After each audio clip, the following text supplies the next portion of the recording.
درود شریف وایي اللهم صل علی محمد وعلى ال محمد كما صليت على ابراهيم وعلى ال ابراهيم انك حميد مجيد اللهم بارك على محمد وعلى ال محمد كما باركت على ابراهيم وعلى ال ابراهيم انك حميد مجيد رب اشرح لي صدري ويسر لي امري واحلل عقدة من لساني يفقهوا قولي اعوذ باللہ من الشیطان الرجیم بسم اللہ الرحمن الرحیم والتین والزیتون وطور سینین وهذا البلد الامین صدق اللہ العظیم. عزت مندو د الله تعالی ډیر لوی احسان دی په موږ په تاسو باندې چې الله تعالی موږ تاسو انسانان پیدا کړو. د الله خوښه وا چې موږ د انسانان یو، ورنه الله تعالی په دې باندې قادر او مطلق ذات دی چې الله تعالی موږ نه زناورم جوړولی شو، موږ نه سپیم جوړولی شو، موږ نه مچان ماشم جوړولی شو. موږ سره الله ته درخواست نو کړی چې الله ما خامخا انسان جوړ کا، لیکن الله تعالی ما او تاسو باندې ډېره غټه مهرباني وکړه چې الله تعالی ما او تا نه انسان جوړ کو. بیا زما عزتمندو الله تعالی سره د هر یو شی خزانی دي، الله تعالی سره د شکلونو خزانی دي، الله سره د لاسونو خزانی دي، الله سره د خپو خزانی دي، تر دې پورې الله تعالی سره داسې خزانی دي چې د انسان چلنا پھرنا، انسان د ګرځېدو خزانه، هر انسان د بل انسان نه جدا طریقه باندې ګرځي. یو انسان با په تیاره کې وویني، په تیاره کې بر رواني، داغه د مزل د انداز نه، داغه د تک د طریقې نه به پیژنې دا پلانې را روان دي. ولی یو انسان د بل انسان په شان نشي ګرځېدی. هر انسان د بل انسان نه د املاستو طریقه جدا ده. یو سړی به وویني املاس به وي، شانې به وویني او ته به دا خو پلانې سړی دی. لکه د یو انسان آواز د بل انسان د آواز نه جدا دی. د الله سره د آواز خزانی دي. په ټلیفون به آواز ووري او به پیژنې چې دا خو پلانې سړی دی. لکه ولې د آواز په شان دی، بل چا آواز نشته. تر دې پورې زما عزتمندو ساینسدانان وایي چې د یو انسان ویښته د بل انسان د ویښتو نه جدا دي. تاسو اندازو کې یعنی سړی روغ شي که نه نو خالی یو والا ویښته یو ویښته روړه ورله، یو ویښته وچته ګومنس کې وګوره، په لیبارټرۍ کې ټیسټ کا پته بولېږي دا د چا ویښته دی. اندازو کې تر دې پورې چې په لاس او په ګوتو کې کرخې دي، نری نری کرخې، دا د یو انسان د کرخې او د بل انسان د کرخې خپلو کې نه یوځېږي، دا جدا دي. نو الله تعالی داسې اوچت ذات دی زما عزتمندو. نو الله تعالی دې مونږ په تاسو باندې رحم وکړي او الله تعالی دې مونږ تاسو ته د دې دومره غټ فضل، د دومره غټ نعمت چې د مونږ شکر ادا کړو، الله مونږ ته توفیق راکړي. ولئن شکرتم لازیدنکم. الله فرمایي کو تاسو زما په دې نعمتونو باندې شکر وباسه، نعمتونه بل زیاتوم. زما عزتمند الله فرمایي وان تعدوا نعمت الله لا تحصوها. طالباتو ته پته ده په دې آیت کې نعمت الله، نعمت دا واحد ټکی دی، واحد مفرد دی، دا جمع نه ده. د نعمت جمع انعام ده. الله فرمایي کو تاسو زما یو نعمت شماره، وان تعدوا نعمت الله، موږ د ترجمه کوو تاسو الله نعمتونه شماره نه. الله فرمایي کو تاسو زما یو نعمت شماره نشي شمارلی. ان تعدوا نعمت الله، یو نعمت صرف. څه مطلب شو؟ مثال په تور ګوره صحت یو نعمت دی، نو صحت شمار کا کنه ګوره سر نه شروع کا بھئی دا ویختو صحت، د روزو صحت، د سترګو صحت، د سترګو د ویختو د باڼو صحت، ہاں جی د پوزې صحت، د شونډو صحت، ہاں جی د غاښونو صحت، د جبې صحت، کم کم شی صحت بشماره نشي شمارلی. د الله تعالی په نعمتونو کې کمال دا دی چې کله یو نعمت وي دغه احساس نه وي، سړی ته پته هم ني چې ما باندې الله څومره فضل کړی دی. کله هغه نعمت ته لاړ شي بیا پته لګي چې هو ما کې خو څه کمې رالو. مثال په تور باندې سړی په خوله کې غاښونه دي، د غاښونو سړی ته احساس نشته دا څومره غټ نعمت دی، خو چې کله غاښونه خوږ شي یا غاښونه وزي پروزي بیا درته پته لګي چې څومره غټ نعمت زما په دې خوله کې الله ایښی و هغه اوس نشته. مونږ یو ځای ته لاړو اټک ته، یو ډېر مالداره سړی، مونږ دعوت یې وکړو، خو هغه سړی خبرې نه کولې، چوپ و بلکل غلی. مونږ یو بل سره خبرې اترې کولې، هغه خالص سره خوځول اشارې به کولې. مونږ وکتل یو ډاکټر رالو، خولې والا په زوره کوله وکړه، په چمټې باندې والا جبه راخ کله جبه روویسته په جبه کې ورته انجیکشن ولګولو. لږ ساعت پس هغه سړي خبرې شروع کړې. مونږ ته اول سوال دا وکړو چې دا څه چلو، مونږ خو پوه نه شو دې باندې. هغه وایي زما په خوله کې یو خاص بیماری ده، زما جبه توکاڼې نه جوړوي، نو دا ډاکټر روزانه په دې ټایم باندې راځي، دې زما جبه کې انجیکشن ولګوي، هغه انجیکشن دا چې زما په خوله کې لږ ساعت دپاره لاړې پیدا شي، نو بیا زه خوراک مراکم وکم، خبرې اترې وکم، او چې وخت تیر شي دا توکاڼې اوچ شي، نو بیا زه نه خبرې کولی شم نه پې خوراک کولی شم، زه خوله نشم خوځولی. معمولی توکاڼو دومره برکت دی وګورئ جي، چې کله توکاڼې اوچ شي په خوله کې بیا به د دې نعمت قدر راځي چې یا الله څوک هم څه چالو کوم زما په خوله کې توکاڼې پیدا شي. نو عزتمندو الله تعالی د نعمتونو د خزانو مالک دی، الله ډیر لوی دی. الله اکبر چې کله څنګه سحر شي اعلان وشي الله اکبر، الله لوی دی. اړومبه आवाज په دنیا کې کیږي هغه څه دی الله اکبر. دلته اذان وشي پاکستان کې 15 منټه پس پېښور نه پنډیا ته اذان وړي، 15 منټه پس لاهور ته وړي، چې نیمه ګنټه تیریږي د اذان انډیا ته رسېدلی، نیمه ګنټه کې اذان انډیا ته رسي، نیمه ګنټه کې کویت ته رسي. زما عزتمندو د موبایل د وجې دنیا ډېره لنډه شوه. هر سړی ته پته ده چې په دنیا کې څه کېږي. په دنیا کې په 24 غنټو کې یو منټ داسې نشته چې په دنیا کې اذان نه کېږي. یو منټ فرق سره، یو منټ فرق، 15 منټ فرق، 10 منټ فرق، مسلسل اذان روان دی. مسلسل په دنیا کې ټایمونو فرق دی. کم ځای کې نور 15 منټه وروسته راخیږي، بعضونو کې 6 منټه، بعضونو کې 9 منټه، بعضونو کې 10 منټه. نو په ټول دنیا کې اعلان کیږي چې الله اکبر، الله لوی دی. زما عزتمندو د دومره لوی الله په موږ باندې ډېر حق دی. اړومبې څه حق دی؟ اړومبې دا حق دی چې موږ الله وپېژنو. اړومبې حق دا دی د الله تعارف حاصل کو. یو ځای کې خبره کېده چې جی دا آینسټاین چې کوم دی ډېر غټ ساینسدان تېر شوی دی، ډېر زیات غټ ساینسدان، دی نه غټ هوښیار سړی په دنیا کې نه دی پیدا شوی. یو ساده غوندې بابا هلته ناست و، بابا تپوس کوي د آینسټاین چې کوم دومره غټ ساینسدان تاسو یادوئ او دې کې دومره عقل او دومره دا ذهانت او دومره غټ دماغ و، نو آیا دی مسلمان و؟ خلکو نه جي دی خو مسلمان نو، وایي ده نه کمه کړه بل څوک نه. ولې بابا ته داسې ولې وی؟ و چې کم سړی خدای نه پیژني، خپل مالک نه پیژني، هغه د سړي زوی دی. هغه ته تاسو عقلمند وای، دا کم عقل ترین سړی دی چې خپل الله نه پیژني. نو زما عزتمندو نن موږ ګورو چې جی هندوان ډېر زیات تعلیم یافته دي، ہاں جی انګریزان ډېر زیات تعلیم یافته دي. تاسو یقین وکړئ هندوان دومره تعلیم یافته دي چې حد نشته. په دنیا کې داسې موضوع نشته چې هغې باندې کتابونه هندوان نه لیکي. زموږ په قرآن باندې کتابونه هغې لیکي، تاسو حیران بشئ. لیکن غټ نه غټ هندو دا زموږ د یو چې په شاړو کې یو بوډۍ ښځه اوسېږي انپړه جاهله، دا غټ هندو غټ ساینسدان د هغه بوډۍ نه بدتر دی. ولې؟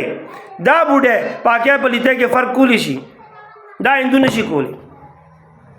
دا هندو غوا ته سجده کوي، غوا وایي دا زما مور ده، دا غوا سوټې خوري، د غوا مچازې په جیب کې ساتي ګډ ګډ اسکی ټول رس لګیایي دې پاګه فلیته کې فرق نشي کولی او زموږ د بوډه مسلمانه ښځه دا فرق کولی شي پاګه ولې هغه ته هدایت نشته ته هدایت دی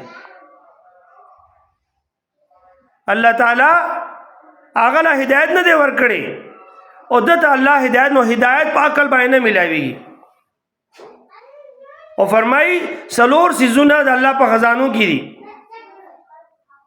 الله هغه چاله ورکړي چې څوک غواړي او چې څوک الله را نه غواړي طلب نه کوي الله نه ورکړي والله ټول نه مخ کې هدایت موږ وایو په هر منځ کې په هر رکعت کې وایو اهدنا الصراط المستقيم یا الله ماته هدایت راکا صراط مستقیم ته برابر لار ته هدایت راکا دا هدایت دومره غټ نعمت دی چې ته اهدنا الصراط المستقیم په منځ کې ونه وي ستا منځ نه کېږي دومره غټ نعمت دی دا هر منځ په هر رکعت کې به الله نه هدایت غواړي اهدنا الصراط المستقیم چې الله مالا هدایت راکې نو هدایت الله په خزانو کې دی څوک چې الله نه هدایت غواړي الله ورکوي کوي نه ورکوي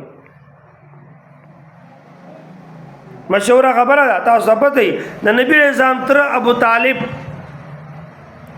ټول عمر د نبی رسول مدد کړي دي خو ایمان نه دی وروړي ولې وای نو مې طالبو خو د پزړه کې د ایمان طلب نو مې طالبو خو پړه کې د ایمان طلب نو کو چا باندې خسته ګل نام نوم کې د نوم سره سو خسته کیږي نه کتاب نوم کې خو چې جی دا سو دا خسته ګل له نو په نوم باندې سو خسته کیږي نه داغه سے د نوم طالبو مو بلار په طالب نو میخو لیکن دکې طلب نو الله علی هدایت امر نکو نو به هدایت د الله په خزانو کې دی الله غا چاله ورګي چې سوغواړي دویم اخلاص چې زه هر کار کوم صرف د الله د پاره چې هر کار کوم صرف الله د پاره د الله رضا د پاره دته اخلاص ولیکي نو دا جذبه دا خلوص نیت دا د الله په خزانو کې دي څوک چې الله نه اخلاص غواړي الله ورکوي ګنډو ورکوي نه او اخلاص والا ودا د هدایت دی وی دي اخلاص والو نه هدایت په خپل خوريږي او دریم عافیت څه ته وایي زه تاسو ته یو ورګوډه غو مثال در کوم عافیت یو داسې شی دی چې پاوې کې د سړی خیر وي انسان ته دا پته نه لګي زما په څه کې خیر دی ورای سړی اکسیډنټ وشي مورته مړم دی کې به خیر وو سړی بیمار شي مړم په دې کې به خیر وو یعنی بیماری اکسیډنټ دا نقصان خبره ده لیکن موږ دې کې به خیری زه تاسو له مثال در کوم زموږ یو ملګری دی داغه مور بیمار شو په پوزه وینا را ماته شو او دومره زیات وینا چې ټولې جامعو لړلې دا ټول پریشان شو په منډه والا ټیکسی راوسته په ټیکسی کې واځول چې هسپتال ته بوتلا اوس ټول پریشان دي چې څنګه د مور دا پوزه باندې وینا را ماتي دي دا ډودريږي نه کله هسپتال ته بوتلا ډاکټر ورته ډېر خوش و چې وینا پیراله کو دا وینا به نه راغلي نو دماغ ورک بهشته دلو نو ټول سوي یاره ډېر شکر دی الله ګورا تر اوسه پورې دا وینا راتل د نقصان شي اخکارې دو اوس اوماغه شي د فائدې شو نو چې کم شي کې د سړی خیر وي دته عافیت ویل کیږي اوس لري ته پته نه لګي زما په مصیبت کې خیر دی او زما په غم کې خیر دی کو په خوشاله کې خیر دی نو لہذا دریم عافیت دا الله په خزانو کې دی څوک چې الله نه غواړي الله ورکي نو اللهم انی اسالک العافیه دا سوال وکړ یا الله مونږ ته عافیت غواړو او سلورم استقامت دې ته وایي چې سړی 2 رکعات مونږ کې چې روزانه کوي دا استقامت دی او ګنا نن تا 2 رکعات وکړل سبا دې 3 رکعات وکړل برز دې ډونه کړل دا الله ته نه دی خو استقامت چې په خپل ایمان باندې ټینګ پاتې شي. دې د استقامت وي. یو ډېر غټ سوال دی چې نبی علیہ السلام کم قوم کې پیدا شو. دا قوم دومره ناکار او دومره بیکاره قومو چې دې خلکو با جواری کوله. جواری نو سړی با په جواری کې ناستو، پاسې دو بنا پیسې به وبېللې. وی نه پاسم، ما دا پاره بده خبره ده. دا خلک بس وي ما جواری وبېلله، نه به پاسې دو. کور به پکې وبېللو، بچی به وبېلل، ښځه به وبېلله، ټول جیداد به ترې لاړو، نه به پاسې دو. آخر څه به یې کړی؟ وایي دا لس ګوتې مو خو شته که نه، راځئ ګوتې لګوم. په جواری کې به ګوتې کېښوې، یو ګوته به وبېلله، ټک ګوته به ترې وواله، بله ګوته به ترې وواله، لس واړه ګوتې به ترې ووالې. او دې سړي به فخر کولو چې ګوره زه میدان نه خو نه تښتېدمه. دې ته وایي استقامت. دومره بیکاره قوم چې پلار به مړ شو، خپل مور سره به واده وکړو. سوال دا دی چې د الله دومره پاک نبی او د الله تعالی محبوب اور حبیب صلی الله علیه وسلم په داسې ناکاره قوم کې ولې پیدا شو چې خانه کعبه کې به طواف کولو، په بربنډه باندې به طواف کولو. داسې بیکاره خلک. یو سړی داغه نوم اصاف، یو جینې نوم یو نایلا. اصاف او نایلا په خانه کعبه کې دنه زنا وکړه. الله په عذاب رو لګلو او الله تعالی دا دوړه د کړانی کړل. دا خلک دومره بیکار دي، دومره جاهل دي. دا خوشاله شو و دا زمون خدایان شو، دا وګوره و دا کړانی شو. پرون پورې دا ګرځېدل سم د انسانانو، نن دا د خدای پاک دا کړانی کړل، اوچت کړل. آب زمزم کوی غاړه ته ودرول، یو اړخته بل اړخته بربند حالت کې، او د دې عبادت شروع کو. دومره بیکاره خلک. نو سوال دا دی چې هغه وخت کې هندوستان کې بارود ایجاد شوی و، ترقی باندې و. چائنا کې کاغذ ایجاد شوی و، په ترقی باندې و. آخر الله تعالی تب دومره ناکاره قوم کې نبی اسلام ولې پیدا کو، چائنا کې ولې پیدا نه کو، په هندوستان کې ولې پیدا، دومره تعلیم یافته خلکو کې ولې پیدا نه کړو، په دې کې ولې؟ عزتمند علما فرمایي چې د خلکو کې یو ډېره غټه خوبي وه، داسې خوبي چې هغه الله ته خوښه ده. هغه خوبي څه وه چې د خلکو کې استقامت و. بس و دې نه غټ جواب بل نشته. الله ته استقامت خوښ دی چې یو کار کې لږ کوه، روزانه کوه. یو سپاره سبق ویا روزانه ویا، یو نشي ویلې مړه یو پاڼه سبق ویا خو روزانه ویا. الله ته خوښ دی. الله ته دا دې ته وایي استقامت. نو نبی نظام په دومره ناکاره قوم کې ولې پیدا شو؟ ځکه چې دې خلکو کې استقامت و. چې چا سره په دشمنۍ شو، دشمني به نه پرېښوه. پلار به مړ کېدو نو زوی نه به وصیت اخیستو او قسم به اخیست چې زویه زه مړ کېږم خو پام کړه دشمني پرې نه دی ګورې. 40 سال هغې به دشمني کوله. پلار به مړ شو، هغه د زوی په غاړه به شوه دشمني، بیا به هغه مړ شو د بل زوی په غاړه به شوه، خو دشمني به نه پرېښوه. دې ته وایي استقامت. نو الله ته استقامت خوښ دی. یو کار کې روزانه کوه، لږ عبادت کوه، روزانه کوه، الله ته خوښه ده، الله ته خوشحالېږي. نن زما عزتمندو مسلمان څه حال دی؟ تاسو یقین وکړئ زه کله کله خلکو ته ګورم نو زه حیران شم چې پته نه موږ مسلمانان یو موږ نه یو. نو موږ چې واړو نو موږ دا خبرې اورېدې چې لکه دا خلک خو ډېر ناکاره دي، خو علما خبره نه کوي. ولې چې خبره کوي اوس دا خلک کافران کېږي. زه ګناهګار ښه دي په دې وجې علما چې په منبر باندې کښېني نو دا غریبان غلي وي، غلي دي، غږ نه کوي.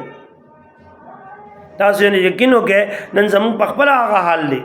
موږ خلکو ته ګورو، په جومات کې ودرېږو، په صف کې دی خوا ګورو، دی خوا سودخور ولاړ دی را سره، دیکھو ګورو جی دا چغل خور دی، شاته ګورو دا رشوتی دی. سبا کې جمعه ته بنه مونږ بنه کې او چې غږ کې یقین وکړي دا خلک سود ته بد نه وي دی به مړه خې کو مزه، بلکې ځان د پاره سود حلالي رشوت حلالي. نو چې ګوره یو ګناه ده، یو ګناه ته جایز ویل دي. یو خو سړی ګناه کوي لیکن هغه ډکه سوچ کوي چې راځه یاره پرې بېدم بس وشورانه الله دې راته معاف کړي.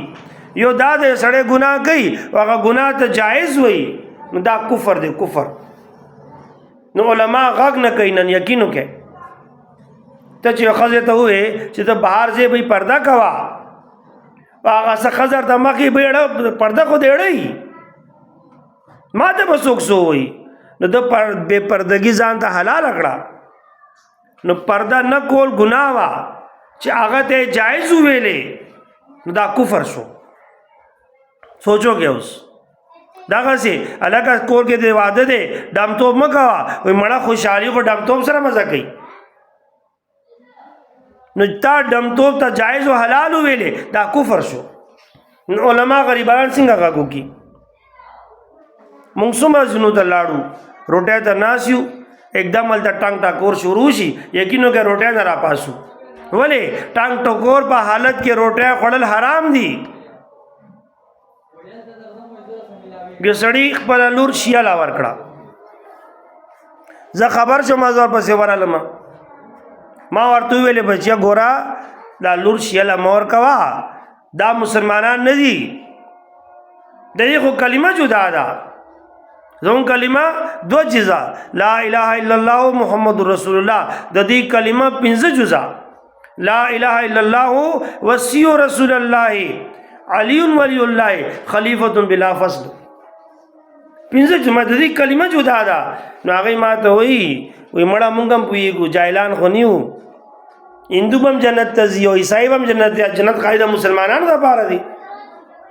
بس ما ورته ما خپل پیغام رو رسول درته ما در باندې غاړه خلاصه کا باقي پوهشته پوه شو کار دی پوښه انګریزانو له ورکه زمار باندې څه مې زما خدای ته هم چې الله ستا پیغام مې رسول یو بس باقي ته پوه شو هغه پوښ. نو عزتمندو نن چې کم دی اسلام په خطر کې دی، ولی نن مسلمان په خپل په اسلام باندې عمل کولو ته تیار نه دی.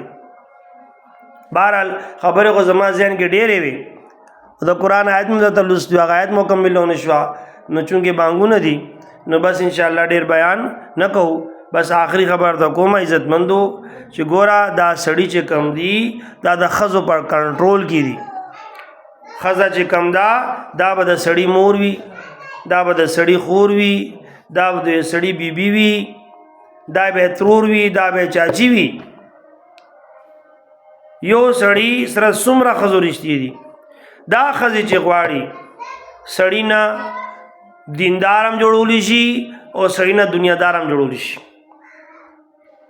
لہذا د ښځو باندې ډېره غټه ذمہواري ده. دا ښځه چې سهار پاسي اوبه ګرمې کي او سړی پاسي چې پاسه رکیا سړیا زویا رورا کاکا ماما پاسه د مونځ ټایم دی ډېر مینې محبت سره تاسو یقین وکړئ نن نه سبا نه بل ورځ نه سره 15 ورځې 10 ورځې یو ورځ به سړی خامخا پاسي مونځ به کوي. نو چې کور کې ښځه دینداره وي هغه کور کې به دین وي. ایو سړی به په هوا بالوتو ټول خلکو به د هغې صفت کولو چې ګوره پلانې سړی په هوا الوځي.